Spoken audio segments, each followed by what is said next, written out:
ॐ अज्ञानतिमिरान्धस्य ज्ञानाञ्जनशलाकया चक्षुरुन्मीलितं येन तस्मै श्रीगुरवे नमः। नमो विष्णुपादाय कृष्णप्रेष्ठाय भूतले श्रीमते भक्तिवेदान्त स्वामिनेति नामिने। नमस्ते सरस्वती देवे गौरवाणी प्रचारिणे निर्विशेष शून्यवादी पाश्चात्य देशतारिणे। जय श्री कृष्ण चैतन्य प्रभु नित्यानंद श्री अद्वैत गदाधर श्रीवासदि गौर भक्तवृंद। हरे कृष्णा कृष्णा कृष्णा हरे हरे, हरे राम राम राम हरे हरे।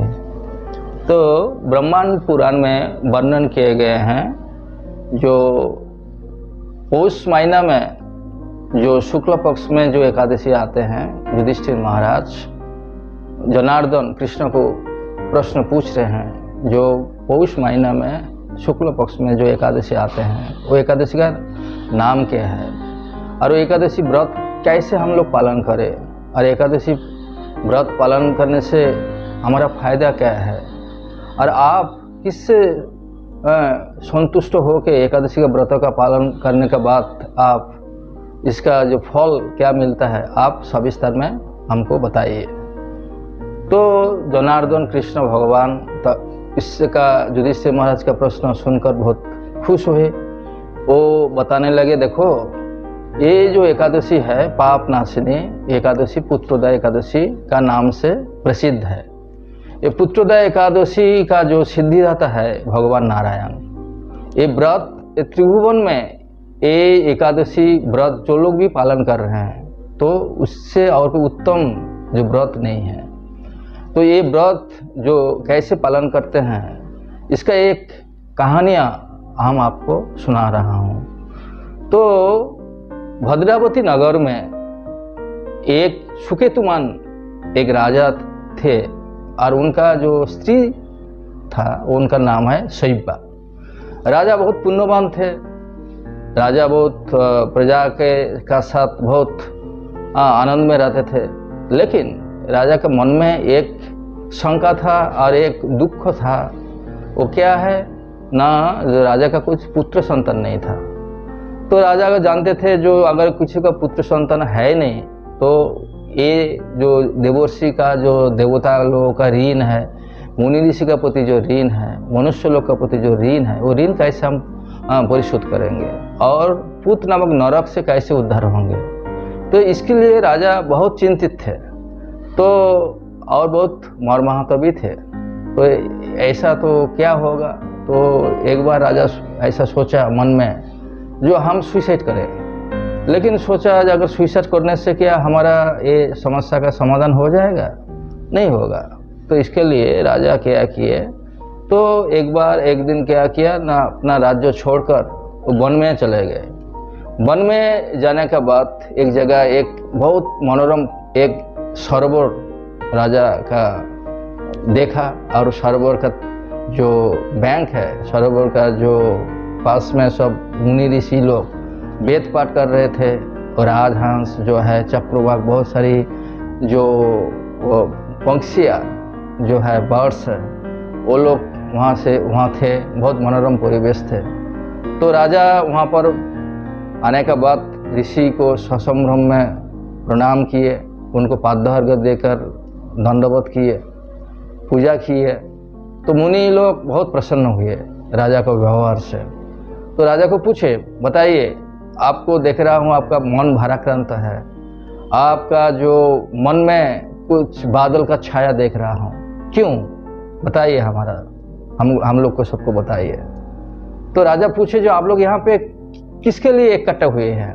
तो राजा वो मुनि ऋषि ने बोले, देखो जो अभी जो टाइम है आज से 5 दिन का बाद माघ महीना आ रहा है और हम लोग यहाँ आज एक साथ में असेंबल हुए इसीलिए क्योंकि जो हम लोग एकादशी व्रत पालन करने के लिए ये सरोवर में हम लोग आए। ये जो एकादशी है पुत्रोदय एकादशी नाम है। तो ये कोई अगर पुत्र नहीं है एकादशी व्रत पालन करेंगे तो उनको भगवान केशव का कृपा से उनको पुत्र लाभ होगा। तो राजा तो एक बात श्रवण करने के बाद मन में बहुत आशा का संचार हुए। वो सोचा, अरे हम तो इसके लिए ही ये वन में आए। तो बताया, दो हमारा तो पुत्र नहीं है, आप हमको कृपा कीजिए, एक पुत्र दान कीजिए, वरदान कीजिए। तो मुनि लोग बताया, देखो आप ये जो व्रत है, एक पुत्रोदय एकादशी व्रत, हम लोग के साथ आप पालन कीजिए। पालन करने से एकादशी का जो फल से वो केशव जो भगवान जनार्दन है उनका कृपा से आपको डेफिनेटली पुत्र मिलेगा। तो राजा मुनि ऋषि का साथ में उस दिन पुत्रोदय एकादशी पालन किए। पालन करने के बाद फल मूल आहार किए। नेक्स्ट डे जो भगवान का प्रसाद, जो पारण का टाइम है, वो पारण का टाइम में भगवान का ग्रेन प्रसाद ग्रहण किए। और जब एक घर में जब जो मुनि ऋषि को प्रणाम करने के बाद उसके घर में जब आए तो एक विद्वान और तेजस्वी पुत्र राजा को लाभ हुए।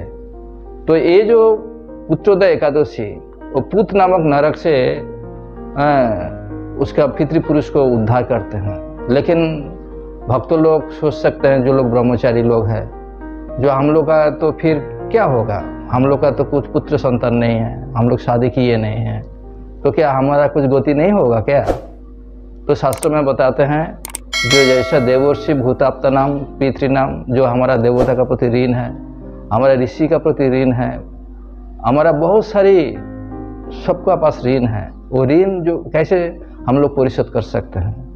जो भगवान जनार्दन का चरण में है, मुकुंद का चरण में जो आश्रय ग्रहण किए, तो उनका कोई ऋण नहीं होता है। तो इसके लिए जो ब्रह्मचारी लोग हैं, वो लोग का चिंता करने का कोई ज़रूरत नहीं है, क्योंकि भगवान का चरण में आत्मसमर्पण किए, जो लाइफ पूरा डेडिकेट किए, उनको ये जैसे जशोदा माई, तो उनका जो पुत्र संतान है, उनका से रस में जो है, वात्सल्य रस में भगवान को प्रति तार जो निष्ठा जो है, ऐसे भगवान के प्रति कोई अगर निष्ठा से लाइफ को डेडिकेट किए, तो उनको पुत्र का होने का कोई जो पुत नामक नरक से नहीं जाना पड़ेगा उन लोग को। तो ये जो एकादशी है, ये एकादशी जो श्रवण कीर्तन करेंगे, वो 19वें यज्ञ का फल उनको लाभ होता है। हरे कृष्ण। Thank you.